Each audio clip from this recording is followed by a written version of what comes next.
नमस्कार दोस्तों, आप सभी का स्वागत है मेरे इस यूट्यूब चैनल अभ्यास ऑनलाइन क्लास में। मैं हूं कृष्णा और मैं आज आपके लिए लेकर आया हूं एसआई का ओल्ड क्वेश्चन पेपर।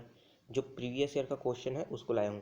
जो क्वेश्चन पेपर लाया हूं वो है दोस्तों 2011 का। 2011 में जो सब इंस्पेक्टर का क्वेश्चन हुआ था उसका ये मैं क्वेश्चन पेपर लाया हूँ। उसका है सेट बी। दोस्तों ये पैटर्न के हिसाब से जो है जीएस का पहला क्वेश्चन है, लेकिन अभी जो वर्तमान में जो क्वेश्चन होगा पेपर होगा 2018 में, तो ये उसका जीएस 2 के नाम से ये पेपर होगा। तो चलिए स्टार्ट करते हैं, क्वेश्चन देख लेते हैं कि इसका सिलेबस में पहले क्या क्या है, कितना क्वेश्चन आएगा और क्या क्या इसमें होगा। तो पहले इसमें देख लेते हैं कि इसमें जो है कुल कुल मिला के इसमें 100 क्वेश्चन पूछा जाएगा और अधिकतम जो अंक है उसके लिए आपको मिलेगा 300 अंक मिलेगा और सब के मिला के आपको टाइम मिलेगा 2 घंटा। इस क्वेश्चन को सॉल्व करने के लिए आपको 2 घंटे का समय मिलेगा। तो चलिए देख लेते हैं। अगर दोस्तों मेरे चैनल को अभी तक आप सब्सक्राइब नहीं किया तो सब्सक्राइब जरूर कर लें, साथ ही साथ नोटिफिकेशन बेल को भी ऑन कर लें ताकि मेरे द्वारा अपलोड किया गया वीडियो आप डेली देख सकें। दोस्तों मैं डेली का करंट अफेयर का वीडियो भी अपलोड करता हूं जिसे आप देख सकते हो और अपना ज्ञान बढ़ा सकते हो, ताकि आपका करंट का क्वेश्चन एक भी ना छूटे, इसलिए मैं डेली का करंट का वीडियो लाता हूँ। तो इसमें दोस्तों इसमें प्रश्न क्या क्या है उसके बारे में देख लेते हैं। पहला क्वेश्चन है, राजनीतिक दलों को मान्यता कौन देता है? तो राजनीतिक दलों को मान्यता कौन देता है? चुनाव आयोग। दोस्तों नया कैंडिडेट जो आने वाला है उसका नामांकन फॉर्म कहाँ जमा होता है? चुनाव आयोग में। और चुनाव आयोग में वही निर्धारित करता है कि ये कौन सा दल का है, चुनाव चिन्ह कौन आवंटित करता है, केवल चुनाव आयोग ही ये सब करता है। और चुनाव का मतगणना सब सारी जानकारी राजनीतिक दलों का वो सब कौन करता है? चुनाव आयोग करता है। अगला प्रश्न है, जब राष्ट्रपति और उपराष्ट्रपति कार्यकाल पर रिक्त हो तो उसके स्थान पे कर्तव्यों का निष्पादन कौन करता है? तो उसके जगह का जो कार्यों का निष्पादन करता है तो वो है भारत के मुख्य न्यायाधीश। मुख्य न्यायाधीश कौन? तो इसका सी ऑप्शन सही है। तो दोस्तों वर्तमान में अभी जो मुख्य न्यायाधीश कौन है? दीपक मिश्रा है, दीपक मिश्रा। तो इसके बाद अभी वर्तमान में अभी वो उसका पदभार अभी रिटायर होंगे, उसके बाद वो कौन रंजन गोगोई जो हैं वो इनका पदभार संभालेंगे।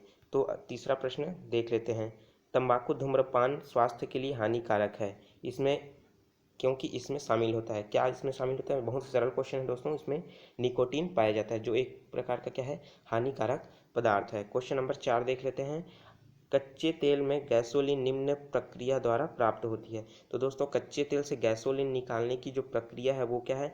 भिन्नात्मक आसवन। आसवन विधि द्वारा क्या किया जाता है? कच्चे तेल से गैसोलीन को प्राप्त किया जाता है। इसमें अगला प्रश्न देख लेते हैं, पांचवा, बिजली बल्ब के अंदर कौन सी गैस होती है? तो बिजली बल्ब है उसके अंदर जो गैस पाई जाती है वो है नाइट्रोजन। इसमें से एक और क्वेश्चन बन सकता है दोस्तों कि जो बल्ब रहता है, बल्ब का जो फिलामेंट होता है वो किसका बना होता है? तो बल्ब का फिलामेंट होता है वो टंगस्टन धातु का बना होता है। ये क्वेश्चन कई बार पूछा जा चुका है। दोस्तों इसमें क्वेश्चन नंबर 6 है जो गणित से संबंधित है। तो गणित का संबंधित है, आप देख सकते हो दोस्तों, क्योंकि मैं ये जीएस का पार्ट है तो केवल जीएस से संबंधित ही क्वेश्चन को इसमें बताऊंगा। तो इसमें सॉल्व करने का थोड़ा सा तरीका बता देता हूँ। इसमें क्वेश्चन दिया हुआ है 600 के 3/4 भाग का 60% क्या होगा? तो इसमें के लिखा है तो क्या हो जाएगा? तो के मतलब क्या होता है? गुणा। तो 600 के 3/4, तो 600 के मतलब क्या हो जाएगा? यहाँ पास आप गुणा लगा के इसको हल कर सकते हो और उसका 60% आप आसानी से निकाल सकते हो। अगला प्रश्न देख लेते हैं, वह भी गणित का ही क्वेश्चन है। 8 किलोमीटर प्रति घंटा की गति से भाग रहे चोर को पीछा जो है पुलिसकर्मी 10 किलोमीटर प्रति घंटा की गति से कर रहा है। तो यदि चोर पुलिसकर्मी से 100 मीटर आगे है तो पुलिसकर्मी चोर को कितने देर में पकड़ लेगा? दोस्तों ये उसी तरह का है जैसे नाव और धारा के जो क्वेश्चन है उसी टॉपिक से रिलेटेड है। तो ये सब क्वेश्चन मैं जीएस का केवल बता रहा हूँ दोस्तों। तो अब गणित को मैं ये क्वेश्चन को मैं स्किप कर देता हूँ। तो आप देख सकते हो इसमें रीजनिंग का भी क्वेश्चन है और साथ ही साथ ये प्रतिशत का क्वेश्चन 2 क्वेश्चन आ चुका है इसमें। ये है दिशा से संबंधित क्वेश्चन है और ये नेचुरल नंबर जो दिख रहा है ये भी रीजनिंग का है और ये क्रय विक्रय से संबंधित क्वेश्चन है। और ये आप जो देख रहे हैं क्वेश्चन नंबर 16 ये है कार्य और दिन से संबंधित क्वेश्चन है। और ये प्रश्न नंबर 17 आयु से संबंधित प्रश्न है। अब देखते हैं प्रश्न नंबर 18। तो प्रश्न नंबर 18 में क्या है? संघीय क्षेत्र के दिन प्रतिदिन का शासन कौन देखता है? दिन प्रतिदिन का शासन कौन देखता है? तो दोस्तों इसका दिन प्रतिदिन का शासन देखता है उप राज्यपाल। जो संघीय क्षेत्र होते हैं, जैसे जो होता है संघीय क्षेत्र, तो उनका जो दिन प्रतिदिन का शासन कौन देखता है? उप राज्यपाल देखता है। इसमें प्रश्न नंबर 19 में क्या है कि सचिन तेंदुलकर ने अपना 100वां अंतर्राष्ट्रीय क्रिकेट का शतक किस शहर में पूरा किया? दोस्तों ये क्वेश्चन पुराना हो गया, क्योंकि ये क्वेश्चन जो है 2011 का एग्जाम हुआ, तो 2011 के अकॉर्डिंग ये क्वेश्चन तैयार हुआ था। ये उस समय का ये करंट अफेयर है, तो फिर भी जान लेते हैं। तो ये इसका आंसर क्या होगा? बी, ढाका में सचिन तेंदुलकर ने अपना 100वां अंतर्राष्ट्रीय क्रिकेट शतक को पूरा किया था। तो क्वेश्चन नंबर 20 देख लेते हैं। महात्मा गांधी का जन्म कहाँ हुआ है? महात्मा गांधी का जन्म हुआ है पोरबंदर। आप पोरबंदर में जानते ही होंगे दोस्तों, पोरबंदर में महात्मा गांधी जी का जन्म हुआ है। और आज है 2 अक्टूबर। तो 2 अक्टूबर को कब मनाया जाता है? गांधी जयंती के रूप में मनाया जाता है। अगला प्रश्न देख लेते हैं। भारत छोड़ो आंदोलन की पुकार ब्रिटिश को कब दी गई थी? तो इसकी जो पुकार है वो सी ऑप्शन सही है, 1942 में इसकी पुकार दी गई थी। मतलब भारत छोड़ो आंदोलन कब चलाया गया था? क्वेश्चन को घुमा दिया गया दोस्तों। भारत छोड़ो आंदोलन को कब स्टार्ट हुआ है? ये 1942 में स्टार्ट हुआ है। अगला प्रश्न देख लेते हैं 22वां।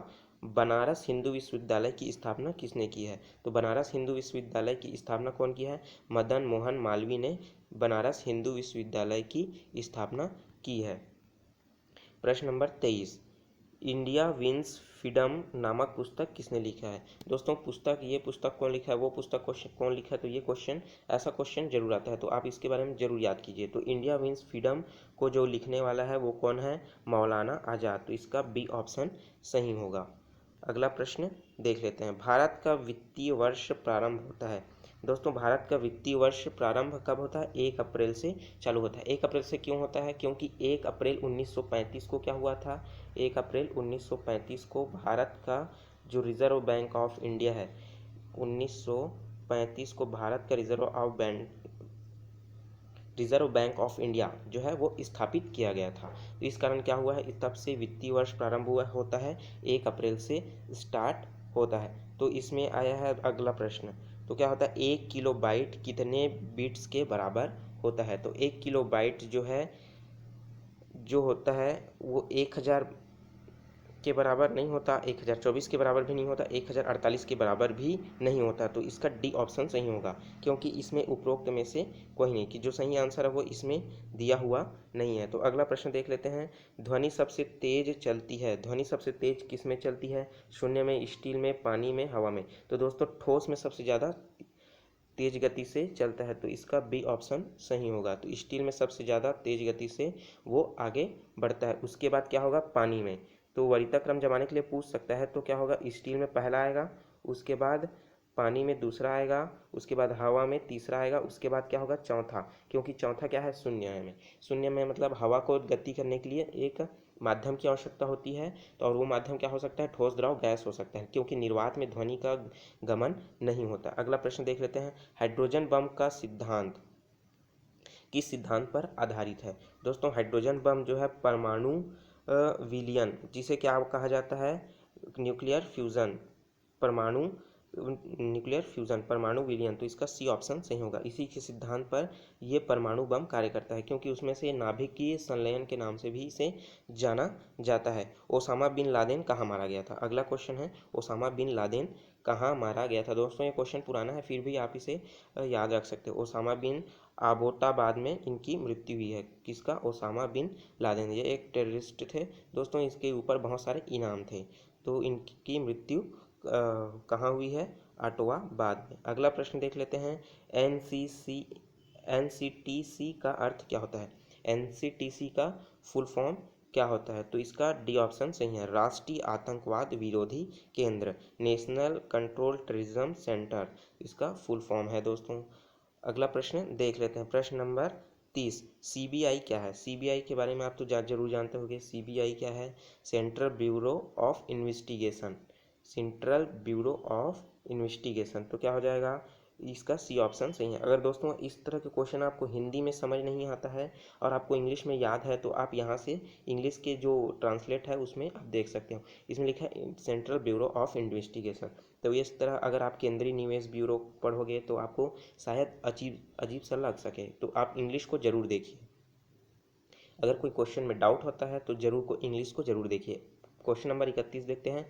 भारतीय प्रेस परिषद के प्रमुख कौन है? तो भारतीय प्रेस के प्रमुख जो है वो क्वेश्चन जो है ये उस हिसाब से जो थे दोस्तों वो इनमें से अभी वर्तमान में कोई नहीं है, क्योंकि ये 2011 का क्वेश्चन है, अभी 2018 चल रहा है। तो अभी वर्तमान में बता देता हूँ, भारतीय प्रेस परिषद के जो प्रमुख है वो है चंद्रमौली प्रसाद जी हैं वर्तमान में प्रेस परिषद के प्रमुख। तो अगला प्रश्न देख लेते हैं, क्वेश्चन नंबर 32। क्वेश्चन नंबर 32 है, भारत की गुप्तचर एजेंसी कौन कौन सी है?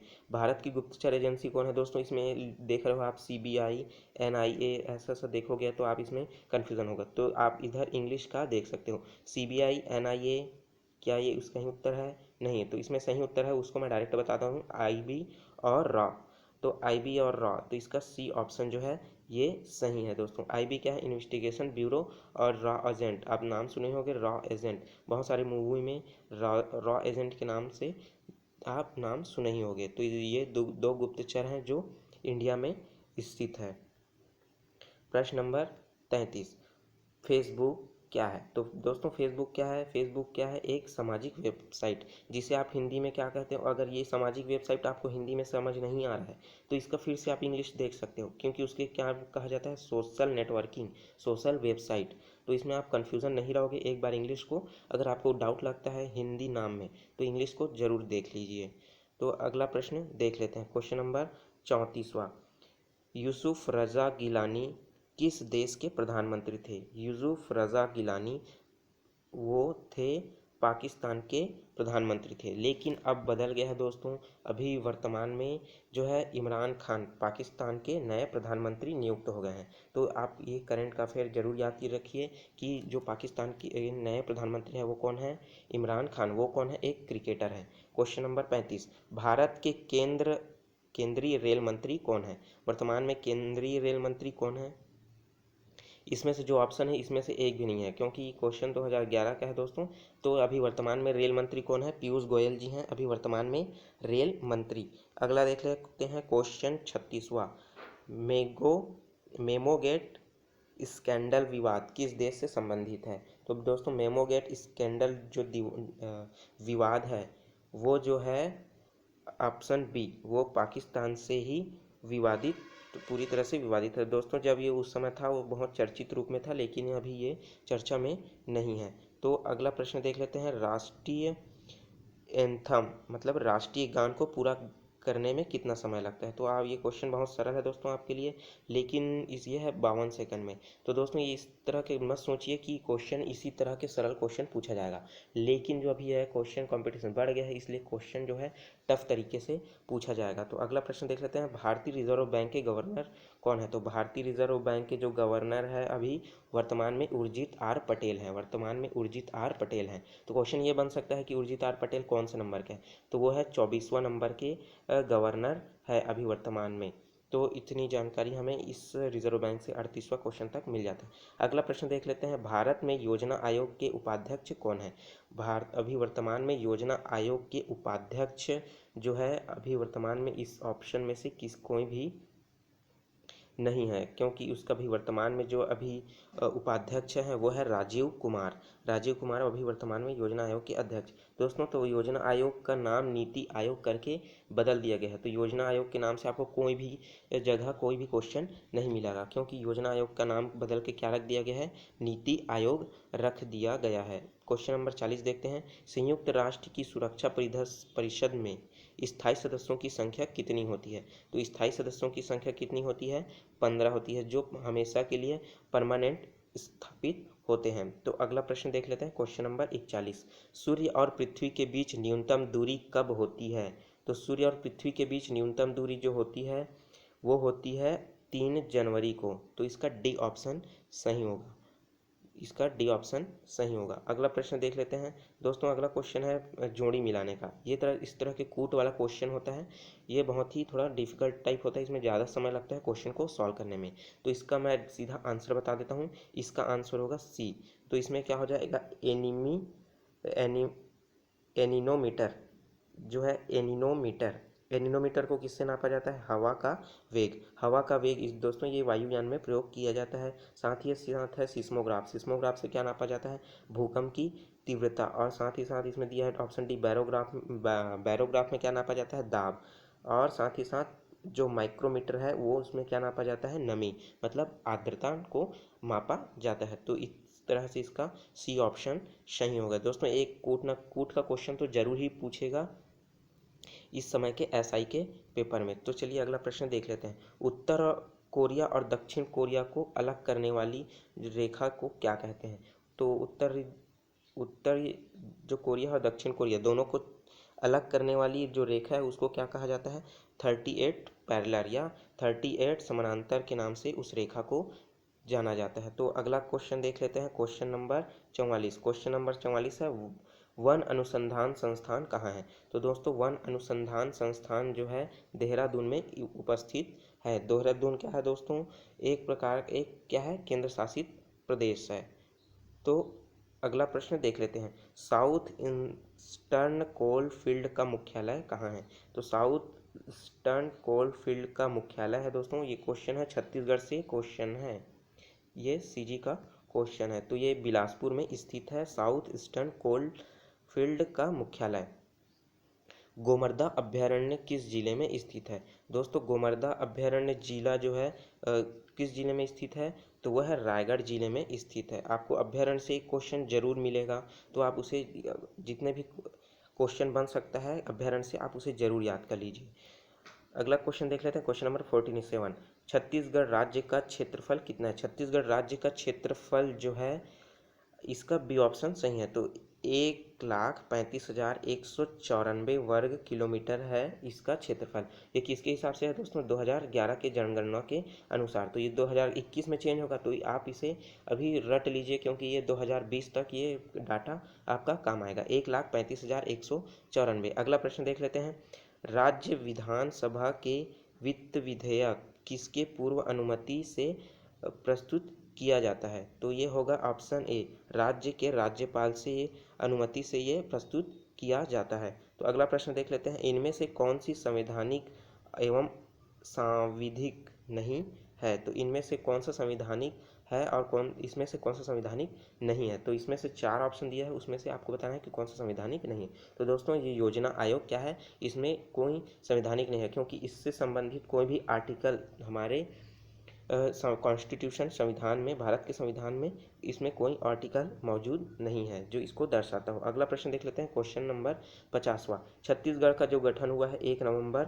2000 को हुआ है, तो वो देश का कौन सा नंबर का राज्य बना है। तो दोस्तों वो 26वां नंबर का राज्य बना है। अगला क्वेश्चन देख लेते हैं, माना विमानतल रायपुर का नाम क्या है। तो माना हवाई अड्डा है उसका नाम क्या है ऐसा बोला जा रहा है। तो क्वेश्चन दोस्तों इसमें थोड़ा सा डिफिकल्ट हिंदी का प्रयोग किया गया है, शुद्ध हिंदी का प्रयोग। तो इसमें है स्वामी विवेकानंद विमानतल, मतलब स्वामी विवेकानंद हवाई अड्डा के नाम से जाना जाता है माना हवाई अड्डे को। अगला प्रश्न देख लेते हैं, 1 जनवरी 2012 से छत्तीसगढ़ में कुल जिलों की संख्या कितनी थी। तो दोस्तों 1 जनवरी 2012 की जो डेट है उसमें जो छत्तीसगढ़ में कुल जिलों की संख्या 27 हो चुका था। दोस्तों 2012 में नए नए जिला बने हैं, तो कुल मिला के अभी वर्तमान में भी 27 जिला उपस्थित मौजूद है। अभी वर्तमान में नया जिला नहीं बना है। तो खैरागढ़ अभी नया जिला बनने का संभावना जताया जा रहा है, लेकिन अभी बना नहीं है। अगला प्रश्न देख लेते हैं,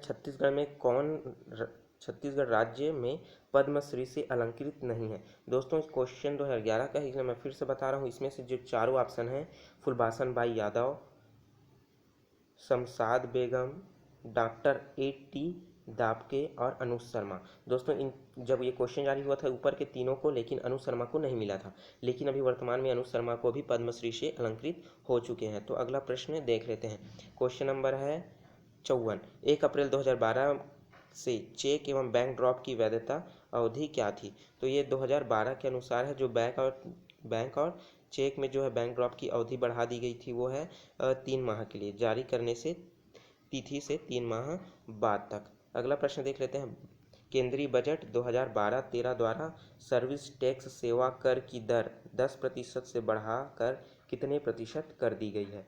तो ये 10% से बढ़ाकर अभी ये दोस्तों इसमें से एक भी ऑप्शन सही नहीं, और आंकड़ा जो है 2012 का और 13 का है, तो ये क्वेश्चन नहीं आएगा, तो क्वेश्चन को मैं स्किप कर देता हूँ। तो अगला प्रश्न देख लेते हैं, क्वेश्चन नंबर 56वां। निम्न में से कौन सी भारत की 12वीं पंचवर्षीय योजना की अवधि है? तो ये 2012 से लेकर के 2017 तक की जो योजना है, तो इसका जो सी ऑप्शन है वो सही है। तो 2012 से लेकर 17 तक, तो दोस्तों कैसे याद कर सकते हो? 2012 से 2017 तक की जो योजना है वो क्या होगा? पंचवर्षीय 12वीं पंचवर्षीय योजना कहलाएगा। और जो तो अभी वर्तमान में कौन सी पंचवर्षीय योजना चल रही है? अभी वर्तमान में 13वीं पंचवर्षीय योजना चल रही है। तो अगला क्वेश्चन देख लेते हैं। ल्यूकेमिया या रक्त कैंसर किसकी अत्यधिक वृद्धि को दर्शाता है? तो दोस्तों ये है इसका ऑप्शन जो है बी, सफ़ेद रक्त कोशिका, वाइट ब्लड सेल, जिसे श्वेत रक्त कणिका के नाम से भी जाना जाता है। इसकी अधिकता के कारण क्या होता है? लुकेमिया या रक्त कैंसर होता है। अगला प्रश्न देख लेते हैं। हमारे शरीर में हड्डियों की संख्या कुल कितनी है? तो ये बच्चा भी बता देगा दोस्तों, 206। तो 206 क्या है? कुल हड्डियां हमारे शरीर में मौजूद होती है। तो अगला क्वेश्चन भी उससे भी सरल है दोस्तों। दूर संचार में 1G 2G 3G and 4G में जी का जो आशय है क्या है? तो उसका है जो जनरेशन, तो इसका बी ऑप्शन सही होगा। अगला क्वेश्चन देख लेते हैं। पैरेलल पोर्ट का इस्तेमाल सामान्यतः होता है, किसमें होता है पैरेलल पोर्ट का इस्तेमाल? प्रिंटर के अंदर ये क्या लगा रहता है? पैरेलल पोर्ट लगा हुआ था। अगला प्रश्न देख लेते हैं, क्वेश्चन नंबर 61। क्वेश्चन नंबर 61 क्या है? निम्न में से किसे नोबेल पुरस्कार नहीं दिया गया है?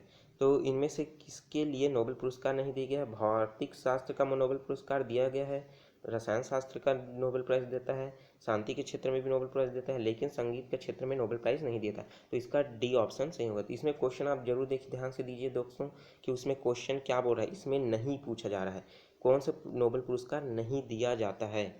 तो आप क्वेश्चन को ध्यान से पढ़िएगा और उसके बाद क्वेश्चन को टिक लगाइएगा। अगला क्वेश्चन है, प्रकाश वर्ष है। प्रकाश वर्ष क्या है? प्रकाश द्वारा एक वर्ष में तय की गई दूरी ही क्या कहलाता है? प्रकाश वर्ष कहलाता है। तो इसका बी ऑप्शन सही होगा। अगला प्रश्न देख लेते हैं।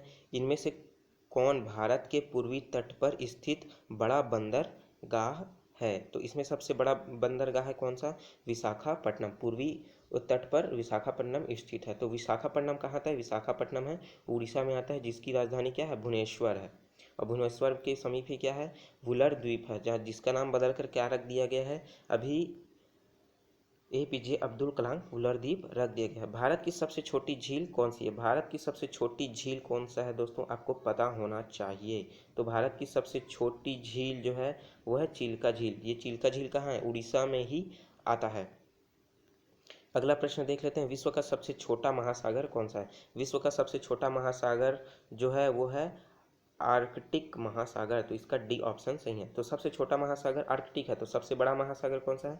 प्रशांत महासागर है दोस्तों। तो आप इसे याद जरूर रखिए। अगला क्वेश्चन देख लेते हैं, क्वेश्चन नंबर 66। कौन सा राष्ट्रीय पार्क महान भारतीय एक सींग गेंडे के लिए प्रसिद्ध है? तो ये है Kaziranga national park. Kaziranga national park एक सींग वाले गेंडे के लिए प्रसिद्ध है। और दोस्तों ये काजीरंगा नेशनल पार्क कहाँ है? ये है असम में स्थित है। असम में काजीरंगा नेशनल पार्क स्थित है। तो दोस्तों एक सींग गेंडे वाले के लिए केवल 2 राज्य में पाया जाता है।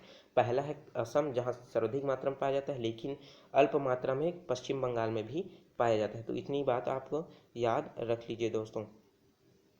अगला प्रश्न देख लेते हैं। क्वेश्चन नंबर है 67। क्वेश्चन नंबर है 67। निम्न में से किस शहर को भारत का सिलिकॉन वैली कहा जाता है? तो भारत का सिलिकॉन वैली किसे कहा जाता है? बेंगलोर को कहा जाता है। आप इसे, ये क्वेश्चन बहुत ही सरल है, शायद आपको ये याद होगा। अगला क्वेश्चन देख लेते हैं। फरवरी 2012 में एनालिस्का लेक्सी जहाज की भारतीय मछुआरों पर गोली चलाई गई थी।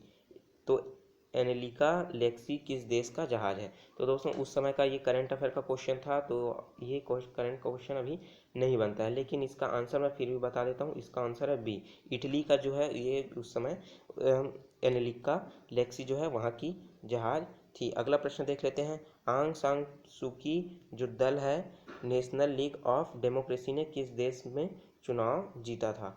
तो ये जो चुनाव जीता था वो है म्यांमार। म्यांमार के लिए भी चुनाव हुआ था उस समय, तो उसमें ये जीती थी। अगला प्रश्न देख लेते हैं, अभिनव बिंद्रा प्रख्यात खिलाड़ी किस खेल से संबंधित है? तो ये किस खेल से संबंधित है दोस्तों?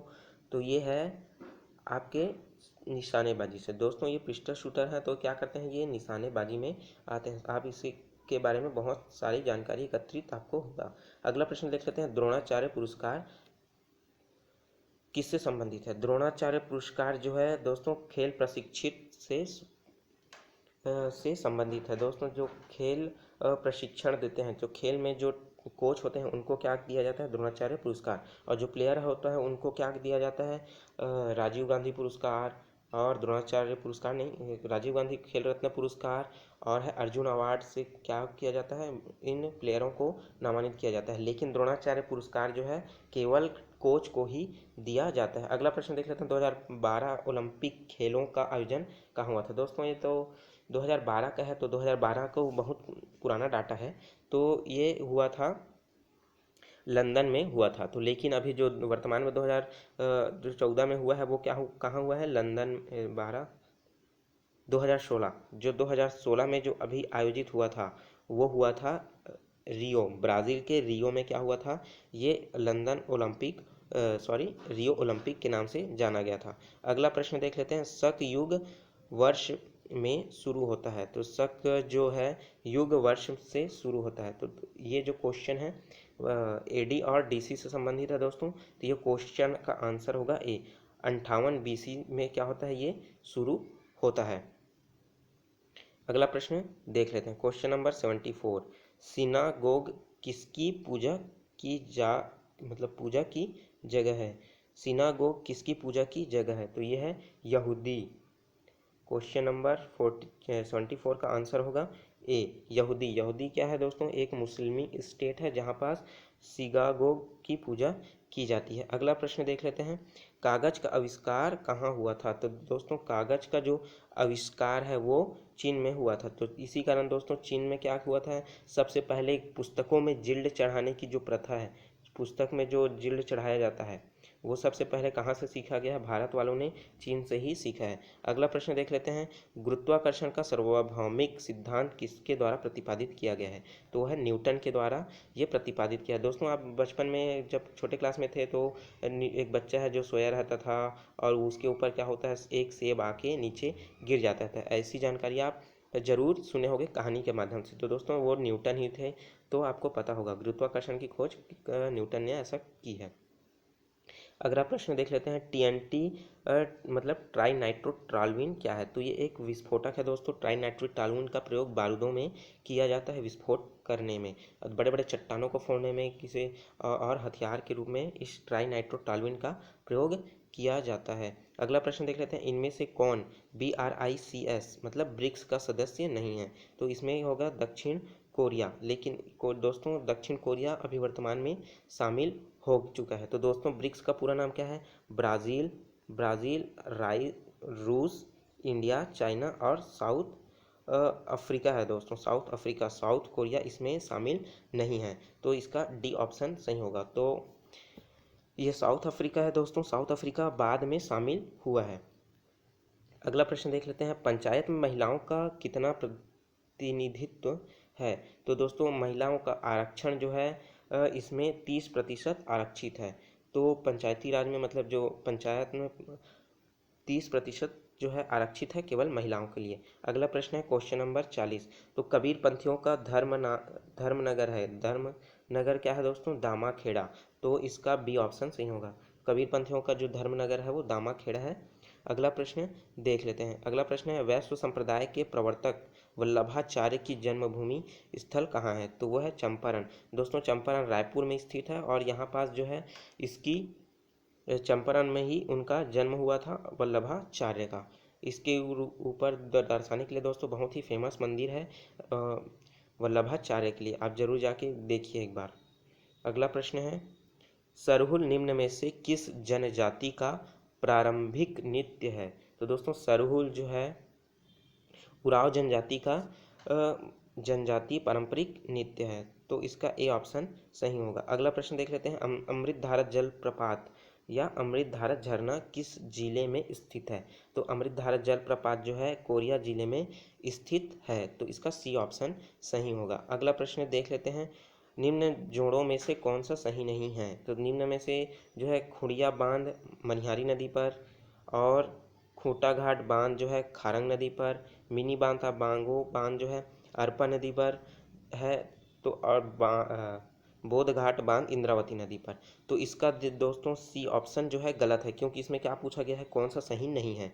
तो मिनी माता बांध जो है हसदेव नदी पर बनाया गया है, तो आपको ये याद रखना होगा। और क्वेश्चन को दोस्तों आप जितना हो सके अच्छे से पढ़िए और क्वेश्चन को समझने की कोशिश कीजिए। इसी नहीं की वजह से दोस्तों क्वेश्चन का आंसर गलत जगह टिक हो जाता है। अगला प्रश्न देख लेते हैं, बैलाडीला से लौह अयस्क निर्यात कहाँ किया जाता है? तो दोस्तों बैलाडीला से जो है लौह अयस्क को जापान में निर्यात किया जाता है। और दोस्तों जापान इतना उसका यूज़ करता है कि उसको अपने देश के अंदर रखने के लिए जगह नहीं होता लौह को, तो पूरे वो लौह को गला के एक बड़े बड़े बक्सों के जैसे आकार में, बड़े ठोस पदार्थों के आकार में रख के उसे क्या रखता है, समुद्र के अंदर उस लोहे को सुरक्षित रखता है, उसको अपने जगह बचाने के लिए, क्योंकि उसका क्षेत्रफल क्या है दोस्तों, काफ़ी कम है।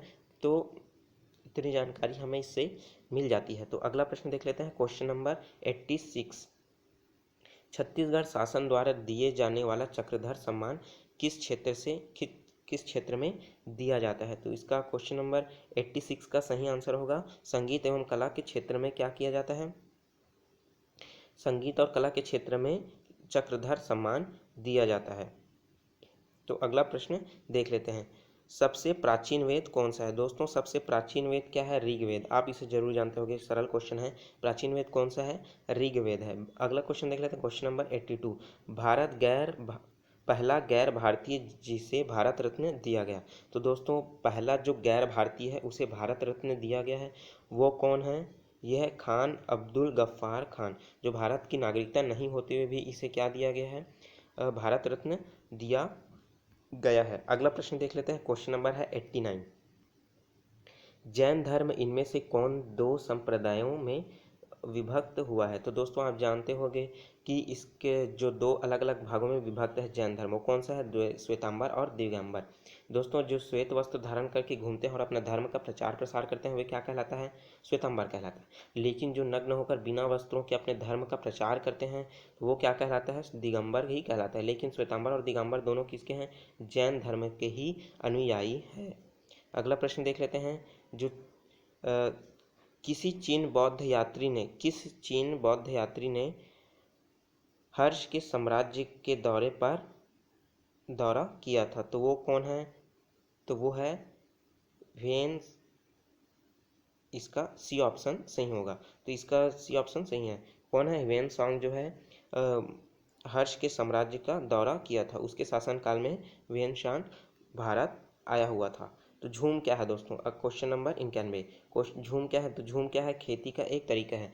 झूम की खेती में क्या होता है दोस्तों, जब तक एक खेत है, खेत में तो वर्तमान में खेत तो नहीं बना रहता, लेकिन जैसे ही कोई व्यक्ति है जो क्या करता है वहाँ पास आता है, तो लोग वहाँ पास आते हैं और आने के बाद उस नए नए जगह में क्या करते हैं, वहाँ पास आकर के उस जगह में खेती करते हैं, और खेती करने के बाद पैदा करने होने के बाद उपज को यूज़ कर लेते हैं खाना खाने के बाद। लेकिन उस जगह को जला करके उस जगह की उपजाऊ क्षमता कम हो गई है, इस कारण क्या होता था, लोग उस जगह को छोड़ देते थे और दूसरी जगह जा कर के बस जाते थे और वहाँ के पास 1 वर्ष 2 वर्ष खेती करते थे, फिर वहाँ पास छोड़ करके फिर तीसरे जगह में चले जाते थे। इस तरह क्या होता था, जगह बदल बदल कर खेती करना ही क्या कहलाता है? झूम की खेती कहलाता है। अगला प्रश्न देख लेते हैं, क्वेश्चन नंबर 92। प्रश्न है, निम्न में से कौन सा ग्रह नहीं है? दोस्तों निम्न में से कौन सा ग्रह नहीं है? प्लूटो। तो दोस्तों प्लूटो को 2006 में ग्रहों की क्षेत्र जो दर्जा मिला है उसको हटा दिया गया, क्योंकि जैसे मान लो ये क्या है, सूर्य, और ये क्या है, कोई अन्य ग्रह है जो क्या है, जैसे अरुण और वरुण, और मान लेते हैं ये है यम, जिसे क्या कहा जाता है, प्लूटो। तो प्लूटो का ये ग्रह है, तो उसका जो काल है वो क्या होता है, परिपथ है वो क्या होता है, अरुण के कक्षक में घुस जाता है। तो इस कारण क्या होता है, इसका कक्षक निश्चित ना होने की वजह से इसे ग्रह के क्षेत्र नाम से बाहर रख दिया गया है और इसे नाम दे दिया गया है बौना ग्रह के रूप में इसे नाम दे दिया गया है। तो बाकी मंगल, बुध, शुक्र ये तीनों ग्रह है, लेकिन प्लूटो क्या है, ग्रह की श्रेणी में नहीं आता है। अगला प्रश्न देख लेते हैं, रसोई गैस किसका मिश्रण है? रसोई गैस है दोस्तों ब्यूटेन और प्रोपेन का मिश्रण है। प्रोपेन क्या करता है, उसको जलाने में काम करता है, लेकिन ब्यूटेन क्या होता है, गंध देने में उसका प्रयोग किया जाता है। दोस्तों प्रोपेन जो है ज्वलनशील पदार्थ है, लेकिन उसमें से कोई भी गंध नहीं आता। लेकिन जो कहीं पास गैस सिलेंडर जो है वो लीक ना हो जाए, इसलिए क्या किया जाता है, उस गैस सिलेंडर में क्या भरा दिया जाता है, ब्यूटेन, ताकि जो हमें गैस का जो स्मेल आता है, गंदी बदबू आती है, वो किसके कारण आती है, ब्यूटेन के कारण, ताकि कहीं पास गैस रिस रहा हो तो हमारी नाकों में पड़े और जान लें कि गैस क्या हो रहा है, रिसाव हो रहा है। तो जानकारी के लिए इसमें ब्यूटेन भरा जाता है, मुख्यतः उसमें प्रोपेन होता है। तो इसका सही आंसर को क्या होगा, ब्यूटेन और प्रोपेन। अगला क्वेश्चन है क्वेश्चन नंबर 92। केंद्र सरकार के कर राज्यों का सबसे महत्वपूर्ण स्रोत क्या है? तो दोस्तों इनकम सोर्स है, राजस्व का इनकम सोर्स जो केंद्रीय सरकार को प्राप्त होता है, तो उसका जो प्रमुख स्रोत है वो क्या है, आयकर। तो दोस्तों ऐसे बहुत सारे लोग हैं जो सरकारी काम करते हैं जिसका इनकम बहुत ज़्यादा होता है, उनसे क्या वसूला जाता है, इनकम टैक्स। तो इस तरह से आयकर का स्रोत सबसे ज़्यादा है। अगर खनिजों में बात करें तो सबसे ज़्यादा भारत को जो प्राप्त होती है वो किससे होती है, कोयले से सबसे ज़्यादा इनकम प्राप्त होती है। अगला प्रश्न देख लेते हैं क्वेश्चन नंबर 95। तो क्वेश्चन नंबर 95 है, रेडियो कार्बन डेटिंग का उपयोग निम्न में से किसकी आयु ज्ञात करने के लिए किया जाता है? तो ये ज्ञात करने के लिए किया जाता है किसके, जीवाश्म के लिए किया जाता है। तो कार्बन डेटिंग क्या है दोस्तों, कार्बन परमाणु क्रमांक 6 और उसका परमाणु भार क्या होता है, 14, तो जिसे कार्बन 14 के नाम से भी जाना जाता है। कितना साल पुराना है तो ये आकलन करके बताया जा सकता है। जैसे सिंधु घाटी सभ्यता की खोज इसी कार्बन डेटिंग के वजह से ही पता चला। अगर इसी सिंधु घाटी सभ्यता में, अगर लोथल में अगर कोई सिक्का मिलता है तो उसका कार्बन डेटिंग से उसका कार्यकाल निर्धारित कर लिया जाता है दोस्तों। ये पुरातात्विक विभाग द्वारा किया जाता है। तो अगला प्रश्न देख लेते हैं, दूध निम्नलिखित में से क्या है? तो दूध में निम्नलिखित में से क्या है, पायस है। तो वो एक निलंबन के बारे में जैल और झाग। तो दोस्तों वस्तुनिष्ठ विज्ञान के महत्वपूर्ण प्रश्न का अलग अलग वीडियो में पार्ट लाते रहता हूँ दोस्तों, उसमें से आप देख सकते हो कि इस एक क्वेश्चन को के बारे में मैं डिटेल से वर्णित किया हूँ। तो इसका सी ऑप्शन सही है। तो दूध क्या है, एक पायस है। तो अगला क्वेश्चन देख लेते हैं क्वेश्चन नंबर 97। कंप्यूटर में इंटीग्रेटेड सर्किट चिप निम्नलिखित की बनी होती है, किसकी बनी होती है? तो वह है सिलिकॉन की बनी होती है, जिसे SI के नाम से जाना जाता है दोस्तों। अगला क्वेश्चन देख लेते हैं क्वेश्चन नंबर है 98। एप्पल कंपनी के सह संस्थापक जिसका हाल ही में निधन हुआ था। तो दोस्तों हाल ही में जिसका निधन हुआ था वो तो बहुत पुरानी बात हो चुकी है।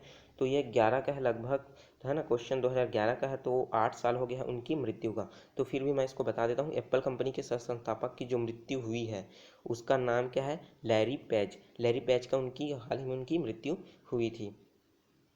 एप्पल जो है दोस्तों बहुत बड़ी फेमस कंपनी है जिसका बहुत सारे गैजेट आप जरूर देखे होंगे। तो अगला प्रश्न देख लेते हैं, निम्न में से इनमें से मुंबई के किस स्थान पर 26/11 को हमला नहीं हुआ था? दोस्तों 26/11 के नाम से बहुत ही क्वेश्चन इंपॉर्टेंट आता है। तो बहुत ही क्वेश्चन इंपॉर्टेंट आता है, तो क्या होगा इसका जो है, छत्रपति शिवाजी टर्मिनल में अटैक हुआ था, ताजमहल होटल में भी हुआ था। दोस्तों ताज होटल है ना, ताजमहल नहीं, ताज होटल में क्या हुआ था, अटैक हुआ था। चावड़ा हाउस में भी अटैक हुआ था, लेकिन झावेरी बाजार में क्या हुआ था, अटैक नहीं हुआ था। तो इसका डी ऑप्शन सही है। तो दोस्तों क्वेश्चन में फिर से ध्यान दीजिए, इसमें क्या पूछा है, नहीं हुआ है, नहीं शब्द इसमें इस्तेमाल किया गया है। तो इस प्रीवियस ईयर के क्वेश्चन का दोस्तों अंतिम क्वेश्चन है, 100वां नंबर का क्वेश्चन। तो देख लेते हैं, भारत के दो सर्वोच्च वीरता पुरस्कार कौन कौन से हैं? तो भारत के दो सर्वोच्च वीरता पुरस्कार जो है परमवीर चक्र और अशोक चक्र है। तो दोस्तों परमवीर चक्र कब मिलता है? परमवीर चक्र जो है व्यक्ति जब जो सैनिक है, सिपाही है, जो अपनी ड्यूटी के दौरान जब किसी युद्ध में लड़ते हुए पराजित हो जाता है, युद्ध लड़ते हुए वीर गति को प्राप्त होता है, तो परमवीर चक्र उसे प्राप्त होता है। और साथ ही साथ व्यक्ति को और अच्छे कार्य करने के लिए क्या मिलता है, अशोक चक्र मिलता है। तो दोस्तों इस तरह मैं आप सामने प्रीवियस ईयर के SI से संबंधित पूरे 100 क्वेश्चन को प्रस्तुत किया हूँ, जो क्वेश्चन क्या है 2011 से है। और इसका ओरिजिनल PDF आपके सामने मैं रख दिया हूँ दोस्तों। तो दोस्तों आप डेली का करंट का जो है फिजिकल की तैयारी करते रहिए और साथ ही साथ लिखित का रिटर्न पेपर की तैयारी भी करते रहते हैं। और मैं दोस्तों, अगर मेरा ये वीडियो आपको कैसा लगा है तो ज़रूर कमेंट करके ज़रूर बताइए। अगर चैनल आपको ये वीडियो आपको लिए यूज़फुल है तो लाइक ज़रूर कीजिए, और मेरे चैनल को अभी तक आप दोस्तों सब्सक्राइब नहीं किए हैं अभ्यास ऑनलाइन क्लास, तो मेरे चैनल को अभी तक आप सब्सक्राइब कर लो। और जैसे ही सब्सक्राइब करोगे क्या होगा, आपके सामने एक नोटिफिकेशन बेल आएगा, उसे ज़रूर क्लिक कर लें ताकि मेरे द्वारा अपलोड किया गया वीडियो आप तुरंत ही देख सकेंगे। दोस्तों, मैं डेली का करंट अफेयर का वीडियो लाता हूँ ताकि आप की तैयारी अच्छी हो सके और करंट का क्वेश्चन आपसे बिल्कुल भी ना छूटे, इसलिए मैं करंट का क्वेश्चन डेली लाता हूँ ताकि आप उसे देख सकें। तो दोस्तों, ये वीडियो आपको कैसा लगा कमेंट करके ज़रूर बताइएगा। तो मेरे इस वीडियो को पूरा देखने के लिए आपका बहुत बहुत धन्यवाद।